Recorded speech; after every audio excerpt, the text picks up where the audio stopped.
transport yoo xam ne digga yaa damaa ñëw fi yëguma ko woon waaye gëral naa ko ne bés buñ teeloo dinañ fexe loo xam ne dinañ saafara parce que am na problème si frontière Kër Ayib ak si wàlli Dakar Dem Dikk yooyu yëpp àggee nañu ko wax nañ ne suñu àggee dinañ seen nuñ saafara yooyu foog naa si gàttal daal. jërëjëf excellence merci beaucoup monsieur le premier ministre ñu bàyyi la kàddu gi tamit nga ñëw rek ci li nga xam ne mën nañ koo jàpp tënkandiku ci waxtaan bi diggante Sénégal ak Gambie te diggante ak sa naataango bu Sénégal Gambie merci beaucoup.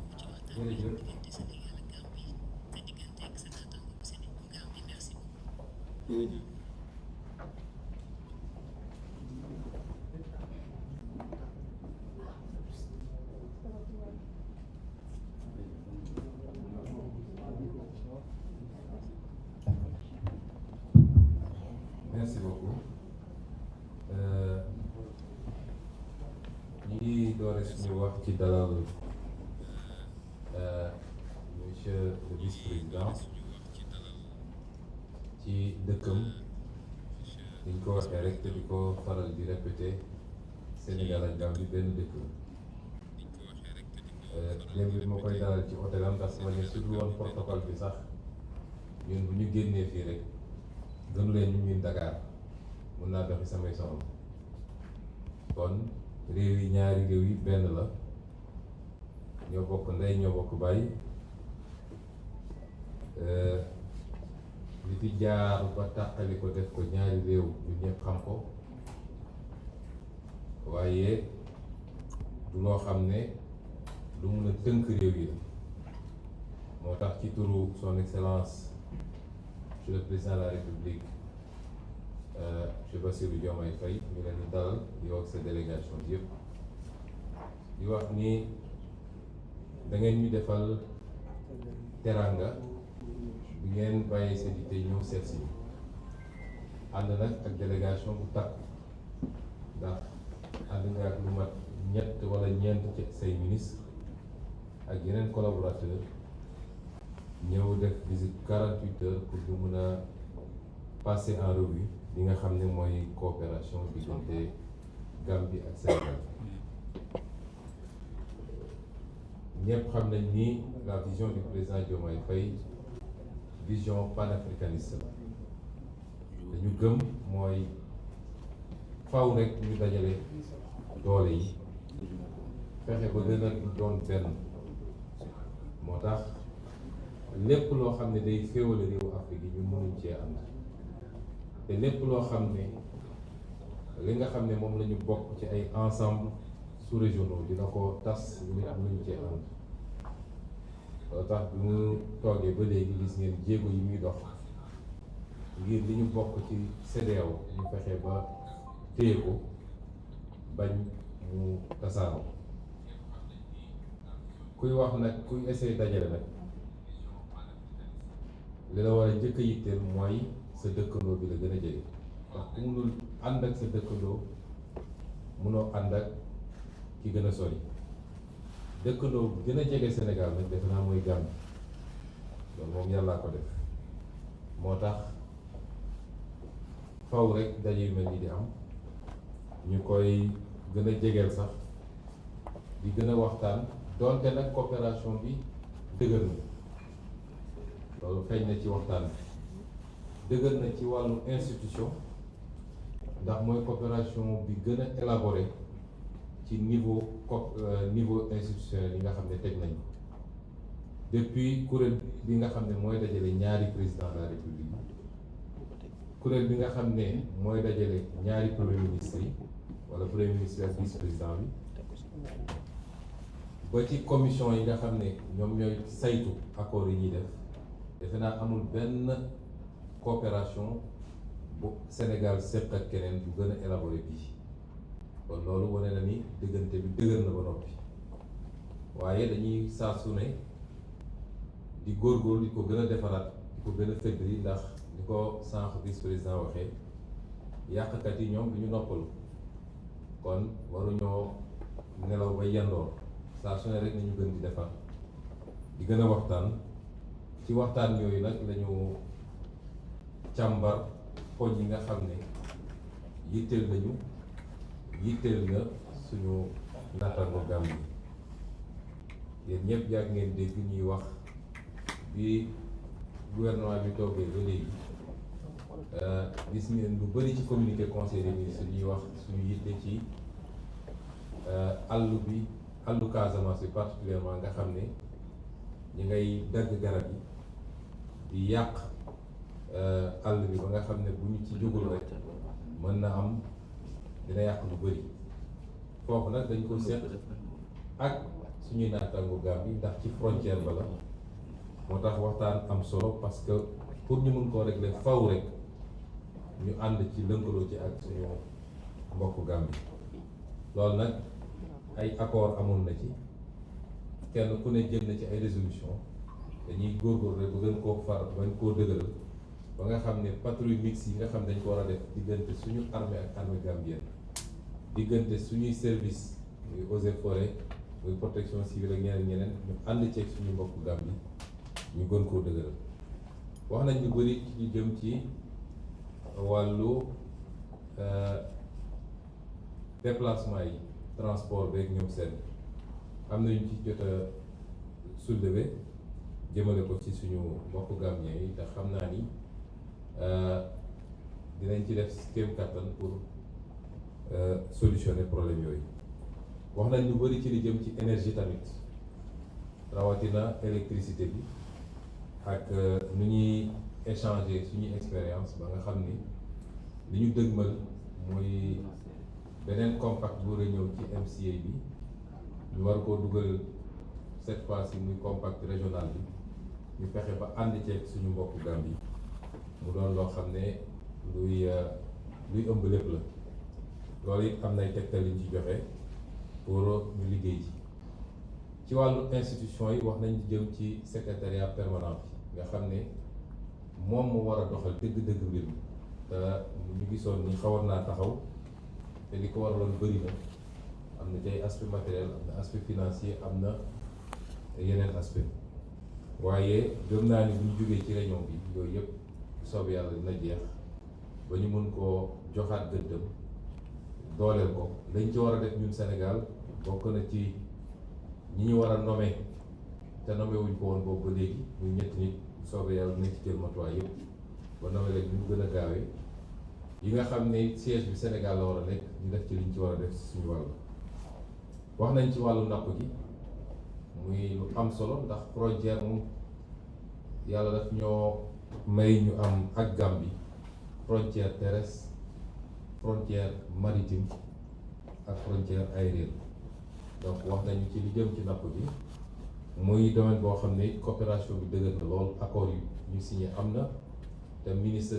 des pêches yi fi nekk wane nañ ni ñu ngi ciy liggéey lu bëri kon loolu it ñu rafetlu ko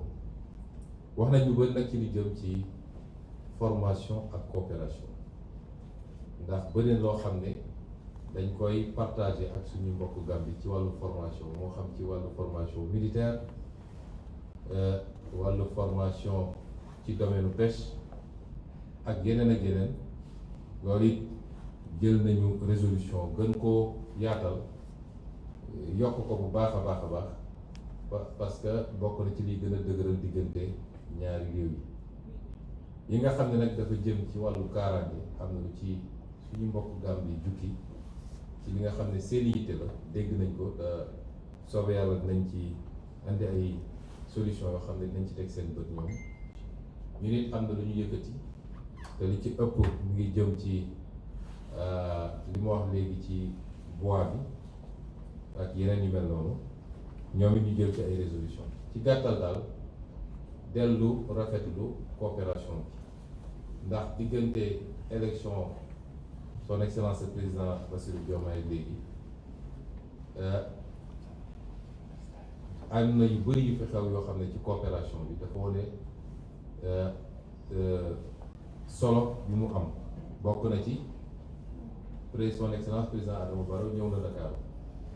son excellence président Diomaye dem na Banjul ñaari yoon ci visite d'état ak ci cadre OCI bi waaye commission yu bëri surtout en matière militaire dañu dem ci diggante bi bii Ziguinchor Banjul Ndakaaru te benn bu nekk ñu ngi ko sanctionné ak ay accords yu am solo ci li ñuy gën a lënkaloo pour saytu kaaraange Sénégal ak Gambie ci ñuy lënkaloo ci wàllu échange d'information waaye di def ay patrouille mixte ba gën a mën a saytu lépp luy jëm ci sécurité ñaari réew kon lu ñuy rafetlu la di gërëm encore une fois son excellence monsieur le vice-président di ko sant di ko wax tamit ni bu soobee yàlla comme ni ñu ko ñaanee ci invitation ci lu ñuy programme yi ñu néew incha allah dinañu ñëw ziar si leen Gambie ñu gën a yaatal liggéey bi gën ko xóotal en tout cas leen gërëm yi nag seen délégation yëpp salaamaaleykum wa rahmatullah. Merci beaucoup, Monsieur le Premier ministre. Peut-être un petit résumé en français sur les conclusions issues de cette séance de travail de ce matin. Merci. Mais il faudrait demander le résumé en anglais d'abord à monsieur le vice-président pour c'était le parallélisme. may ñu rek ñu jël benn résumé en anglais, d'autant que am nañ fi ay télévision aussi yu nekk ci kàllaama anglais. Merci beaucoup. Thank you very much. First of all, I want to thank His Excellency Prime Minister for the reception accorded to me and my delegation. And I think, as already been said, there are a lot of issues that we have discussed.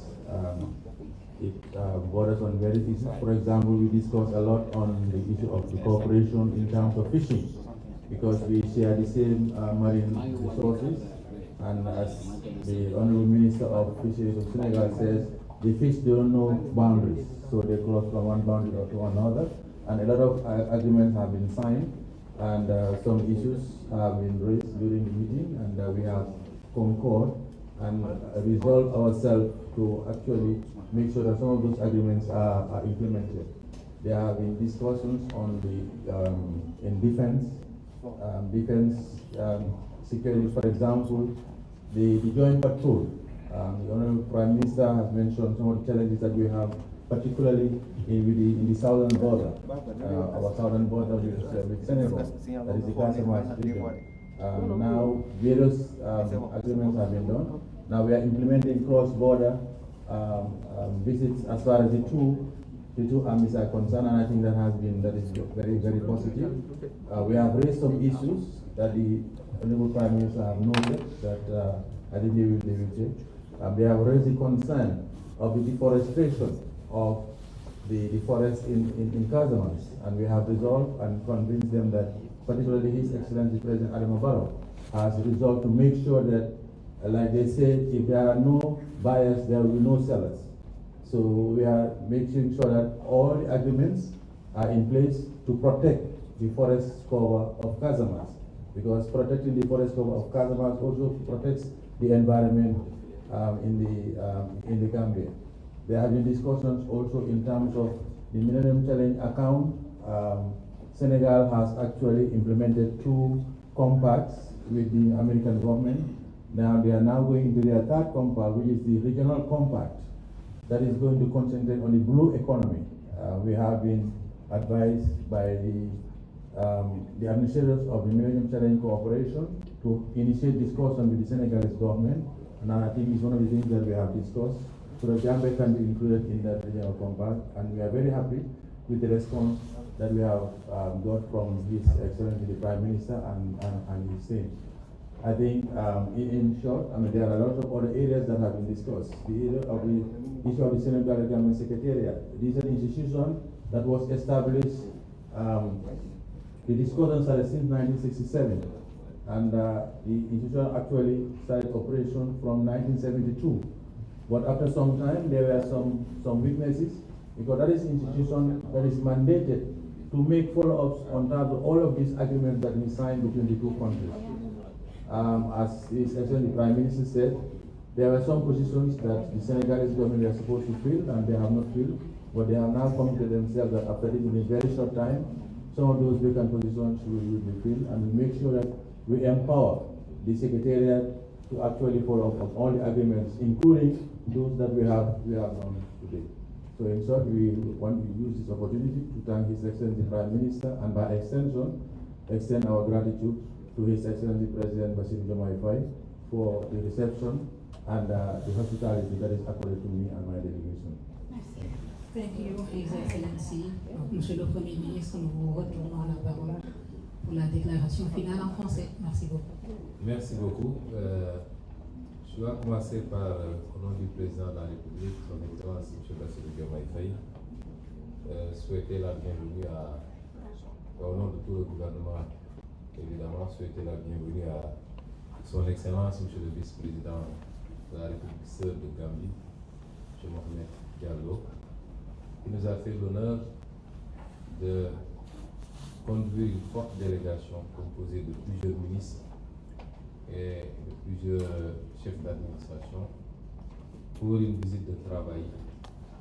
laquelle visite nous a permis de passer en revue des problématiques extrêmement importantes. Ces visites sont importantes pour nous parce que nous nous sommes inscrits dans une ligne très claire et très ferme et une vocation irrévocable qui est une ligne panafricaine. C'est extrêmement important pour nous. Et c'est pourquoi, depuis l'avènement de son Excellence le Président Bassirou Diomaye Faye, son discours et son programme diplomatique a été très clair. Et ça se reflète d'ailleurs par l'appellation du ministère en charge des questions diplomatiques, qui est devenu le ministère de l'intégration africaine d'abord et des affaires étrangères après. Et c'est pourquoi notre logique, c'est de travailler au rapprochement entre tous les peuples africains et particulièrement les peuples voisins, les pays voisins. C'est pourquoi le président Bassirou Diomaye Faye, dans son discours et dans les actes qu'il pose, œuvre inlassablement pour que nous puissions maintenir ce cadre que nous avons, qu'est la CEDEAO. Nous ne pouvons pas encourager une énième scission, alors que partout dans le monde, les gens essaient de tout faire pour se renforcer dans des regroupements très forts. Nous devons aujourd'hui dépasser certains clivages où, pour des raisons qui certes peuvent être valables quelquefois, nous nous retrouvons chaque fois à devoir reprendre à zéro, et il est évident que nos nations prises isolément ont très peu de chances de pouvoir réussir le grand bond en avant que les peuples attendent depuis très longtemps. Il nous faut aujourd'hui faire preuve de dépassement, qu'il s'agisse des relations bilatérales entre le Sénégal et la Gambie par exemple, ou des relations multilatérales dans les cadres communautaires. Il nous faut faire preuve de dépassement pour éviter souvent toutes les considérations qui peuvent aboutir à des situations que nous ne souhaitons pas. Et c'est pourquoi nous considérons que dans cette œuvre de rassemblement, de rapprochement entre tous les peuples africains, et particulièrement les peuples avec lesquels nous partageons cette communauté ouest-africaine, les relations privilégiées particulières avec la Gambie, qui est notre voisin le plus proche, pour N raisons. Je ne parlerai pas des considérations culturelles. Nous nous sommes exprimés tous deux en langue wolof, Monsieur le vice-président et moi-même, lors de notre première allocution. Et ni le peuple gambien ni le peuple sénégalais ne peut revendiquer l'exclusivité ou un patrimoine sur cette langue que nous partageons en commun. Et toutes les autres langues que nous partageons en commun, le manding, le diola, le pulaar, ainsi de suite. Je ne parlerai même pas de ces considérations. Je passerai les considérations géographiques, mais l'histoire, depuis quasiment l'aube des temps, a fait que nous sommes un et un seul peuple. Deux États certes, mais un et un seul peuple. Et c'est pourquoi aujourd'hui, c'est avec beaucoup de plaisir que nous recevons M. le vice-président. Et au-delà des émotions, que nous avons pu passer en revue avec lui, toutes les problématiques que nous partageons en commun, qu'il s'agisse de la préservation des forêts, particulièrement les forêts casamançaises, les questions sécuritaires, avec les trafics illicites, tous les trafics illicites qui souvent prospèrent dans les zones frontalières, les questions liées à l'énergie, qui est la matière essentielle pour construire tout développement, la pêche, puisque nous partageons en dehors des frontières terrestres et aériennes, nous partageons également une frontière maritime. Nous avons pu passer en revue toutes ces questions, les problématiques de défense, de formation, aussi bien sur les questions militaires que les questions civiles. Et nous avons pu remarquer à quel point nous étions convergents sur l'approche qu'il fallait et les solutions qu'il fallait apporter à ces questions-là. Et je remercie Monsieur le vice-président pour cela. Évidemment, nous avons noté les insuffisances liées au cadre institutionnel qui a été quelque peu négligé ces dernières années, et particulièrement le secrétariat permanent qui a en charge la matérialisation, le suivi et l'application des mesures. Les retards quelquefois sur le plan financier dans les cotisations et beaucoup d'autres écueils que nous avons pu passer en revue et sur lesquels des décisions ont été prises. En résumé, c'est vous dire que cette matinée a été très instructive d'un côté, mais également a pu aboutir à des résolutions qui nous semblent extrêmement importantes pour les deux pays. Et nous allons en référer aux deux chefs d'État et continuer le travail comme nous nous sommes promis, Monsieur le vice-président et moi-même, et nos ministres respectifs qui n'ont pas besoin de passer par des protocoles pour se parler, pour se rendre visite, pour collaborer sur toutes les problématiques liées à leurs compétences. Donc nous sommes très satisfaits de cette visite. Nous remercions encore une fois Monsieur le vice-président. Et tout à l'heure, nous allons l'accompagner pour son audience avec son Excellence Monsieur le Président de la République. Merci beaucoup. Merci beaucoup, Monsieur le Premier ministre. Excellence, merci beaucoup.